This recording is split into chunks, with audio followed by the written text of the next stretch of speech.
Hello my soul family, कैसे हो आप सब। मेरी सभी सोल फैमिली को जय श्री राम, जय नीम करोली बाबा।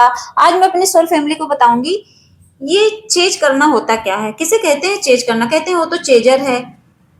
प्यार में ही लोग एक दूसरे को चेज करते रहते हैं। तो आज मैं बताऊंगी इसके तरीके कि ये मतलब चेजिंग एनर्जी होती क्या है, किसे कहते हैं चेज करना, चेज का मतलब क्या होता है। आज मैं बताऊंगी अपनी सोल फैमिली को। आप सब मेरा परिवार हो तो मुझे हर टॉपिक लाना पड़ता है आप लोगों के सामने। मैं सोचती हूँ मेरी काफी सोल फैमिली है जो भाई पढ़े लिखे हैं, समझते हैं। काफी मेरी बहनें ऐसी हैं, काफी मेरे भाई ऐसे हैं पढ़े लिखे होते हुए भी इस चीज को नहीं समझ पाते। वो एक नया शब्द समझते हैं इसे। ऐसा नहीं को अनपढ़ है, हो सकता है बहुत ज्यादा पढ़े लिखे हों, लेकिन इस चीज को नहीं समझ पाते कि ये चेजिंग एनर्जी क्या होती है, चेज करना क्या होता है। तो आज मैं अपने परिवार को, अपनी सोल फैमिली को बताऊंगी। तो देखिए, किसी चीज, किसी इंसान के पीछे भागना, उसको पाने की कोशिश करना, इसी को बोलते हैं चेज करना।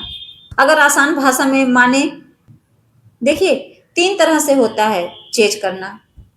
एक तो होता है फिजिकल चेज। फिजिकल चेज में कैसा, जैसे मान लीजिए कोई चोर है, वो भाग रहा है और पुलिस क्या कर रही है, उसको चेज कर रही है। अब उसके पीछे पीछे भाग रही है, वो भगाया जा रहा है, वो चेज कर रही है। तो पुलिस तो चेज ही करती है, तो उसको भी चेज बोलते हैं। जैसे इसको कहते हैं फिजिकल बॉडी, मतलब हमारी बॉडी है, बॉडी के लेवल पे चेज करना। और दूसरा क्या होता है, रिलेशनशिप में चेंज करना। रिलेशनशिप में चेंज करने का मतलब, जैसे मान लीजिए कोई प्रेमी प्रेमिका है, कोई लड़का है, कोई भाई लोग हैं, वो किसी से प्यार करते हैं। तो पता चला कि भाई उसके पीछे पड़े हैं। मान लीजिए कोई लड़की है, तो कोई लड़का उसको इग्नोर कर रहा है, उसी पीछे पड़े हैं पड़े हैं पड़े हैं, पीछे ही पड़े हैं। चाहे वो उनको हर्ट करे, चाहे उनको कितना भी बेइज्जती करे, उनकी इंसल्ट करे, उसका कोई मतलब नहीं है। वो इस रिलेशनशिप को बचाने के लिए उनको चेज ही करे जा रहे हैं, और वो रन कर रहा है। वो रनर बन जाता है और आप चेजर बन जाते हो। और ऐसे भी होता है कि पता चला चेज करना इसको भी बोलते हैं, ये मत सोचना नहीं होता। जैसे मान लीजिए कोई प्रेमी प्रेमिका है, भाई बहन लोग प्यार करते हैं किसी से, तो दिन भर कॉल करेंगे, ये भी चेजिंग में आता है, ये भी चेज करना ही होता है। दिन भर कॉल करेंगे और मैसेज, अगर कॉल रिसीव नहीं किया तो मैसेज करेंगे, ये भी इसी में गिना जाता है। इसको भी चेजिंग एनर्जी ही बोलते हैं। इंसान पागल हुआ फिरा है एकदम, और तो और अटेंशन के लिए पीछे पड़े हैं, उसके भाग रहे हैं उसके पीछे पीछे, भाई मुझे अटेंशन दो, भाई मुझे अटेंशन दो, कोई देता ही नहीं है। जो ट्विन फ्लेम जर्नी में इस चीज को अच्छे समझ रहे होंगे। और तो और ये तीसरा चेज क्या होता है, गोल के लिए, अपनी सफलता के लिए, करियर के लिए। कोई इंसान अपना एक गोल बना के चल रहा है कि मुझे डॉक्टर बनना है, उसके पीछे क्या, उसके पीछे वो पढ़ाई कर रहा है, वो भी तो एक चेजिंग एनर्जी है, लेकिन ये पॉजिटिव वे में है। अपने ड्रीम्स को पूरा करने के लिए मेहनत कर रहा है, वो भी तो एक चेज करना हुआ ना। भागने का मतलब वो भी तो भाग ही रहे हो ना अपनी उस सपने को पूरा करने के लिए। हो गए तीन प्रकार के चेज। लेकिन जो हमारी लाइफ होती है, हमारी जिंदगी होती है, इसमें दो ही प्रकार का चेज होता है। कौन सा, एक हेल्दी और एक अनहेल्दी।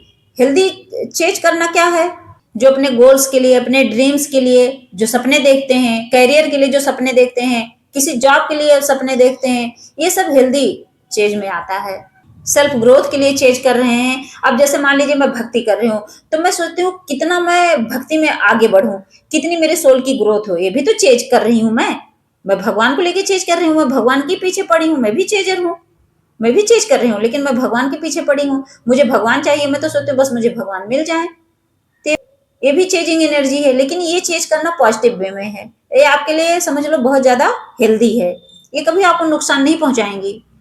कभी न कभी आपको आपका वो लक्ष्य मिल जाएगा, वो मंजिल मिल जाएगी। भगवान के पीछे भागोगे तो भगवान ही मिल जाएंगे। अब बताऊंगी अनहेल्दी चेंज किसे बोलते हैं। जैसे मान लीजिए आप किसी टॉक्सिक रिलेशनशिप में फंसे पड़े हैं, ठीक। अब वो रिश्ता एकदम टॉक्सिक है, ठीक। वो इंसान टॉक्सिक पर्सन है समझ लीजिए।